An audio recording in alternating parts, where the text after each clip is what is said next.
दोस्तों, आज आपको मैं 10वीं के दिन हरेला पर्व की बहुत बहुत बधाई दे रहा हूँ। उत्तराखंड के पहाड़ की संस्कृति और उसके त्योहारों की प्रकृति के साथ खास रिश्ता रहा है। त्योहारों के इन्हीं रिश्तों की डोर से पहाड़ का जनमानस जुड़ा हुआ है। इनमें से ही एक पर्व है हरेला पर्व। दरअसल हरियाली का प्रतीक हरेला लोक पर्व न सिर्फ एक पर्व है, बल्कि एक ऐसा अभियान है जिससे जुड़कर तमाम प्रदेशवासी वर्षों से संस्कृति और पर्यावरण दोनों को संरक्षित करने का काम कर रहे हैं। हरेला पर्व साल में 3 बार मनाया जाता है। पहला चैत्र माह में, दूसरा श्रावण माह में और तीसरा आश्विन माह में। हरेले का यह पर्व खुशहाली और समृद्धि का प्रतीक है, जिसे उत्तराखंड के कुमाऊं क्षेत्र में बड़ी धूमधाम से मनाया जाता है। चैत्र मास के शुक्ल पक्ष की प्रतिपदा तिथि को मक्का, गेहूँ, उड़द, सरसों, जौ जैसे 5 या 7 तरह के बीज एक टोकरी में बोए जाते हैं। 9वें दिन तक ये अंकुरित हो जाते हैं और इसे ही हरेला कहते हैं। इन पौधों को सबसे पहले देवताओं को 10वीं के दिन अर्पित किया जाता है। फिर घर के बुजुर्ग इसे काटते हैं, छोटे बच्चों के सिर में रखते हैं और उनको आशीर्वाद देते हैं। उत्तराखंड की संस्कृति से युवाओं को जोड़ने के लिए ये बहुत सुंदर काम होता है, क्योंकि युवा बाहर जाते हैं काम के सिलसिले में, तो चिट्ठी के द्वारा उनके पास हरेला भेजा जाता है और इस तरीके से उन युवाएँ पहाड़ से जुड़े रहते हैं। इसके साथ ही पर्यावरण संरक्षण में भी इसकी अहम भूमिका है। उत्तराखंड में आपको मालूम है, चिपको आंदोलन कितना परवान चढ़ा। लोगों ने कहा कि हम कट जाएंगे, हमारी मातृशक्ति थी। उन्होंने कहा हम कट जाएंगे, लेकिन हम पेड़ों को नहीं कटने देंगे। आज कंकड़ित के जंगलों के बीच में हम जी रहे हैं। तमाम टाइप का पर्यावरण असंतुलन हो गया है। ऐसों को, पेड़ों को संरक्षित करने के लिए ये एक प्रेरणा देता है हमको कि आप पौधारोपण करो। हैं।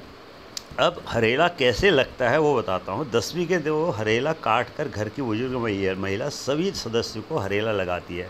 लगाने का अर्थ है कि हरेला सबसे पहले बच्चे के पैर में छुआया जाता है, फिर घुटने में छुआया जाता है, फिर कंधे में और अंत में सिर में रखा जाता है और आशीर्वाद देती है उसकी खुशहाली के लिए, उसकी समृद्धि के लिए कि तुम जुग जुग जियो। आशीर्वाद भी पहाड़ की भाषा में, कुमाऊनी भाषा में दिया जाता है। क्या कहते हैं? जी रया जागी रया, धरती जस आगाव हो जाओ, आकाश जस चकाव हो जाओ, सूर्य जस तराण हो जाओ, श्यावेक जस बुद्धि हो जाओ और दूब जस फली रहे। जब तक हिमालयन में यों छू, गंगा में पाण छू, तब तक तुम जिया रहा। यो दिन और यो घर रोज़ रोज़ भेटी रहा। अर्थात क्या है? तुम धरती की तरह धैर्यवान बनो, हैं, आकाश के तरह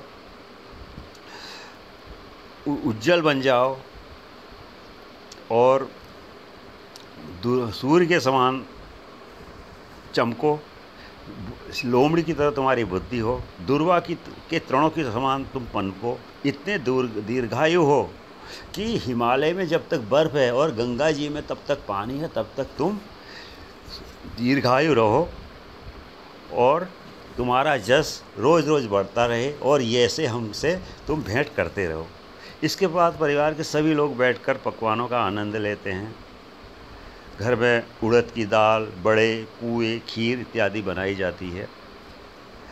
मैं भगवती माता से प्रार्थना करता हूँ कि आप सब भी घर के बुजुर्गों से ऐसा ही आशीर्वाद प्राप्त करो। आपको हरेला पर्व की बहुत बहुत बहुत बधाई। और एक बात और, आप मेरे इस चैनल को देखते रहिए। इसमें मैं आपको कुमाऊं की संस्कृति, हमारे लोक पर्व, इसके बारे में बताते रहता हूँ और इसको शेयर भी करते रहिए।